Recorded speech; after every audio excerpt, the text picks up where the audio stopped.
The United Nations lowering its flag to half-staff to honor Iranian President Ibrahim Raisi, who died in a helicopter crash on Sunday. Raisi was killed along with Iran's foreign minister. John Mills is a retired colonel with the U.S. Army joining us here, and Amir Fkhråvar is the Senate chairman of the National Iranian Congress. That is the opposition group to the current Iranian regime. Thank you both for coming on. Amir, what does this say? You saw the video there, obviously, from the UN wanting to honor a man known as the Butcher of Tehran in the 80s.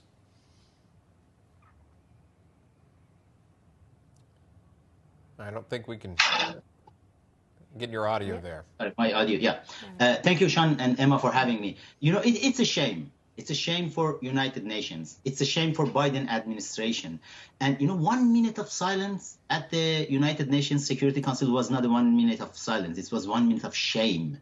And they lowered their flag. My question is, did they lower their flag last year when Raisi was the appointed president by Supreme Leader and they killed thousands of young protesters in Iran in 500 cities?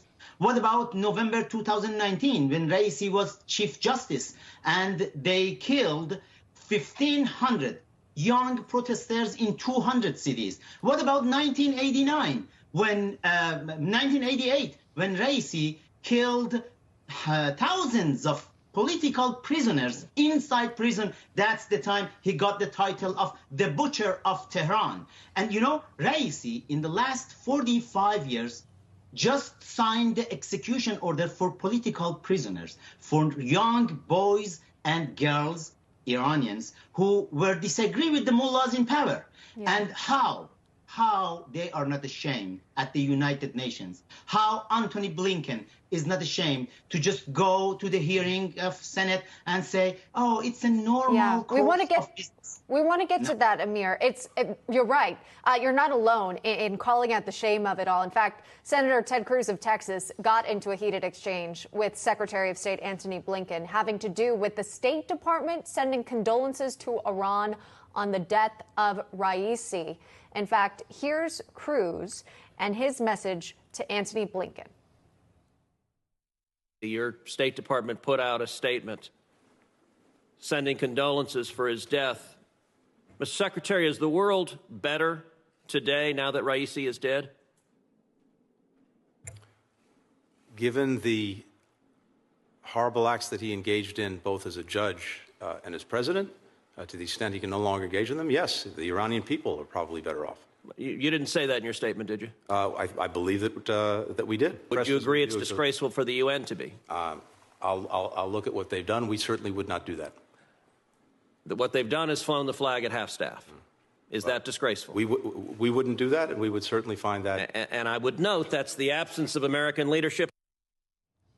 Okay, you get the idea there. Colonel, your thoughts? Yeah, well, this shows the duplicitous nature of Blinken and others in State Department. Let's get real and let's be real. This Raisi, multiple genocides going back to 1988 against the MEK and but others throughout history. We need to be more firm. This shows the dysfunction of the UN. We should not enable the dysfunction of the UN. And that's exactly what Blinken is doing. We should call it as it is. We should not be releasing funds. But this just shows we're enabling dysfunction. It's just kind of like the Gaza offloading operation is now turned into kind of a circus and possibly a violent circus.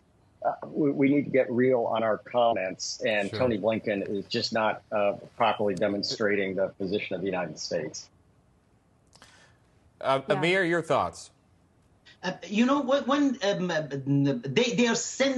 they are trying to show respect to Iranian people. When Iranian people all over the country, they celebrated heavily the death of Raisi, and it's the level of ignorance at the State Department right now. I don't want to go further than that. And at the White House, because they can't understand it. We don't have such a thing, democracy in Iran right now. It's a sham. The election is a sham. The presidency is a sham. Everything is a sham. As I mentioned in my recent book, The Spirit of the Constitutional Law, we don't have a republic in Iran. It's called the Islamic Republic, but it's just BS. You know, the thing we do have over there, it's just the supreme leader, the absolute power, who is making decision who should be president, who should be parliament member, who should stay the chief justice. You know, this is just the supreme leader. And is Biden administration showing respect to the absolute power supreme leader or showing respect to Iranian people? It was the disrespect to Iranian people. Yeah. And it's sad. Which again, doesn't allow for opposition to protest against the supreme leader.